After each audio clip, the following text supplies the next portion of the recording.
I never expected my life to feel so empty in my early 30s. My husband and I had been married for 8 years, and somewhere along the way we'd stopped being a team. He came home late, exhausted, barely acknowledging my presence.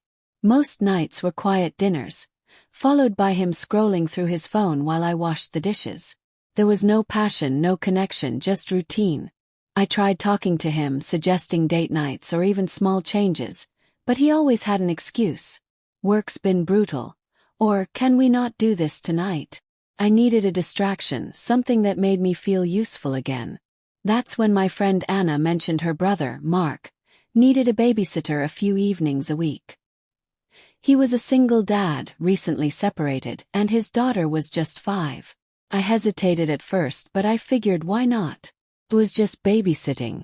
The first evening I arrived at Mark's house, I was surprised by how warm and lived-in it felt. Unlike my own cold, minimalist place, his home was filled with drawings, books, and signs of laughter. Mark greeted me at the door with a tired but genuine smile. "You must be the lifesaver Anna promised," he said, and for some reason the way he looked at me, like I mattered, made my stomach flutter. His daughter Lily took to me right away. She was bright, funny, and full of questions. That night, after she fell asleep, I waited on the couch for Mark to return. When he did, he brought in the scent of fresh air and something like sandalwood. He thanked me again, offered me a glass of water, and we chatted for a bit. Nothing deep, just surface-level pleasantries. But he looked at me when I spoke. Really looked. I wasn't used to that. The next few weeks followed a rhythm. Babysitting, small talk, then me going home to silence. Slowly, those small talks started getting longer. He'd ask about my day, how I was feeling, what I liked to do for fun. And every time I answered, it felt like I was remembering myself. Once, he noticed my perfume and smiled. "You smell nice. Like jasmine." My husband had never noticed the new bottle I'd bought months ago. I kept telling myself I was reading too much into it. That this was just a friendly single dad being kind. But deep down, I knew I was looking forward to those evenings more than I should. I found myself choosing nicer clothes, fixing my hair before going over, even putting on lip gloss, things I hadn't done in years. And it wasn't for Lily. One night, as I drove home after babysitting, I caught myself smiling. Not because of something Lily said, but because of something Mark had. "You seem happier lately." That one sentence echoed in my mind. Happier. Not perfect. Not fixed. Just a little more alive. And it scared me how much that meant. It was a slow unraveling. I didn't walk into anything with intention, but intentions became blurred. Each time I babysat, Mark and I would talk a little longer, sit a little closer. We never said anything inappropriate, but everything about it felt charged, like we were both silently agreeing to something unspoken. There was an energy, a weight to the pauses between our words. He'd ask questions my husband hadn't asked in years. What I dreamed about. What I used to love. I found myself telling him things I hadn't even told my closest friends. One night after Lily was asleep, he offered me a glass of wine. "You've earned it," he said with a laugh, and I accepted without thinking. We sat across from each other on his couch, the air thick with something unnameable. I remember him saying, "You're easy to talk to," and the way he said it made me feel seen in a way I hadn't felt in so long. I looked down, embarrassed at how much I was enjoying this attention. He leaned in to pour more wine, his arm brushing mine. My skin lit up at the contact. I knew then that something had shifted. We didn't kiss that night, but it felt like we had. The tension was undeniable. Driving home, I gripped the wheel too tight, the taste of guilt already bitter in my mouth. I told myself it was nothing, that I hadn't done anything wrong. But I also knew I wouldn't stop going back. Next time it was raining.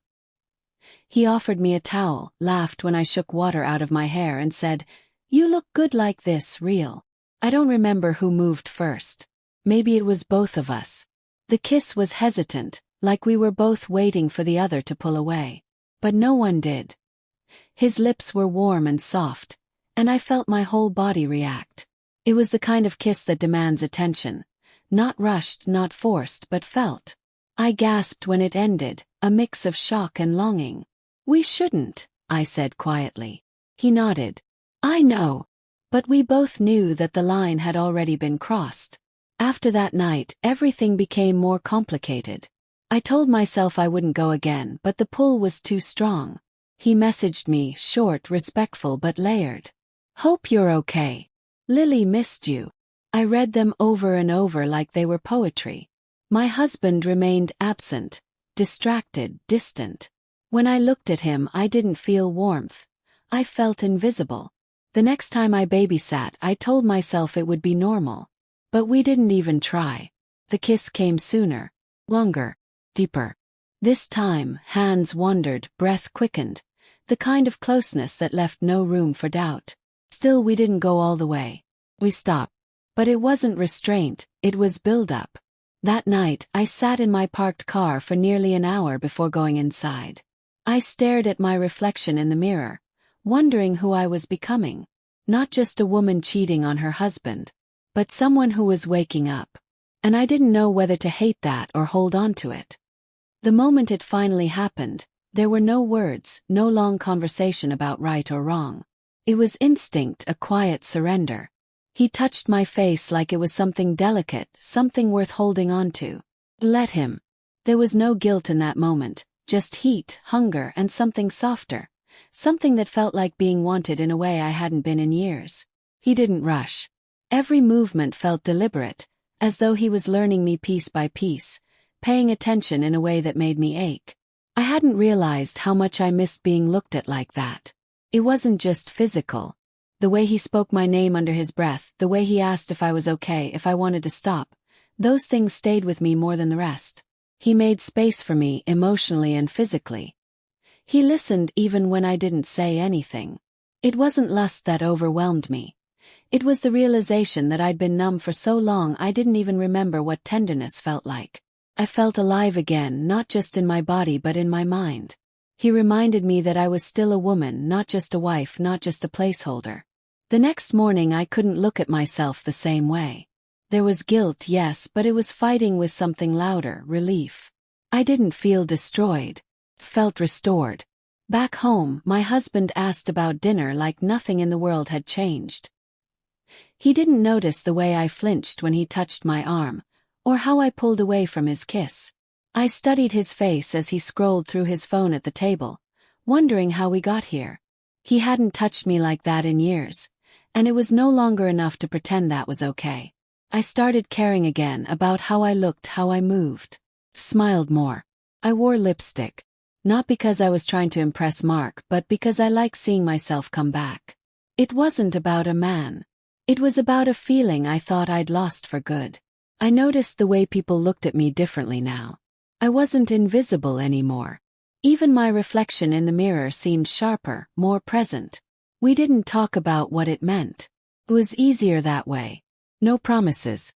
Just shared moments, stolen glances, and touches that lingered longer each time. I knew it couldn't last. I knew it wasn't sustainable. But every time I was with him, I didn't care about tomorrow. I cared about how he made me feel right then. Chosen, noticed, desired. He never asked me to leave my husband. He never pushed. That almost made it worse. It meant what we had wasn't about escape. It was about connection, about rediscovery, about remembering I was more than the shell I'd become. And even though I was lying to someone, I was also finally being honest with myself. That truth came with a cost, but I wasn't sure I was ready to stop paying it. Couldn't go on. As much as I wanted to stay wrapped in that illusion of passion and rediscovery, reality was catching up. The guilt started to show in small cracks. When I flinched at my husband's touch, when I hesitated before answering simple questions, when I found myself staring too long at nothing, replaying nights I shouldn't have lived. Mark noticed it too. We both became quieter, more careful. Stopped feeling light. The weight of what we were doing pressed down harder each time we met. One night after Lily was asleep, I told him I couldn't keep doing it. The words felt sharp, like I was cutting off a limb. He didn't argue. He just looked at me, that same steady gaze, and said, "I know." That made it worse somehow, that he understood. That he respected me enough not to fight, not to ask for more than I could give. I wanted him to be angry, to make it easier to walk away. But he made it harder by being kind. The next few days felt hollow. I went through the motions at home, cooked meals, folded laundry, nodded through dull conversations. My husband noticed something different. He asked if I was okay, for the first time in months. I stared at him, wondering if he had any idea how far away I'd drifted. "I'm tired," I said. It wasn't a lie, just not the whole truth. I watched him walk away, back to his office, back to his silence, and I knew I couldn't live like this anymore. I didn't confess. I thought about it, played out every scenario in my head. But I knew he wouldn't understand. He'd blame Mark, call it a moment of weakness, never ask what pushed me there. The truth wasn't about a man. It was about absence, about feeling forgotten. And I wasn't ready to explain a pain he'd never noticed in the first place.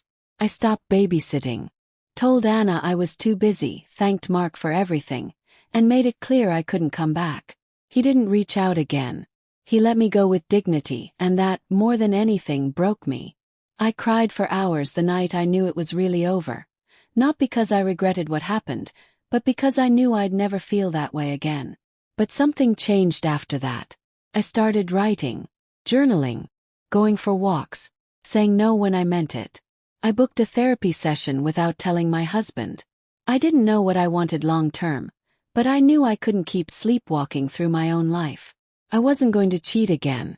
But I also wasn't going to disappear to make someone else comfortable. He made me feel like a woman again. But now I need to feel like myself on my own terms. Not defined by a man's attention or a husband's neglect, but by my own clarity. That's the only way I'll survive this. Not by rewriting the past, but by reclaiming whatever comes next.